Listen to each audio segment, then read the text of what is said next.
یو ستوري ته یې وکتل، ویې ویل دا زما رب دی. خو ستوری پټ شو چې نه دا زما رب نه دی.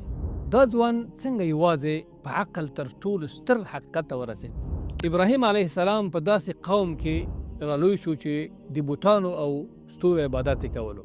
له هغوی سره یې په جهالت باندې ټکر ونه کړ، بلکې په عقل یې ورسره خبرې وکړې. یو ځل یې ځلېدونکی ستوری ولید او ویې ویل دا زما رب دی. چې پټ شو ویې ویل چې زه ورکېدونکي شی نه خوښوم. سپوږمۍ ولیده، بیا یې لمر ولید او هر ځل ورته دا ثابته کېده چې رښتینی معبود نه ورکېږي او نه هم کمیږي. په پای کې یې وویل زه خپل مخ هغه ذات ته اړوم چې اسمانونه او ځمکه یې پیدا کړي.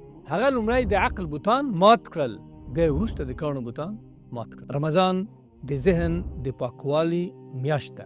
کله ناکله موږ د خواهشاتو ظاهري بڼې او خلکو نظرونو پسې ګرځو. د ځانه وپوښته کوم شی د چې ورکېږي چې زه ورسره داسې تړلی یم لکه چې هغه تل د ما سره پاتې وي.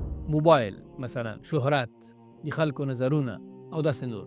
هیله کوم ځان وروزه چې یوازې له ژوندي ذات چې هیڅ کله نه مري هغه سره تړاو ولرئ او بس.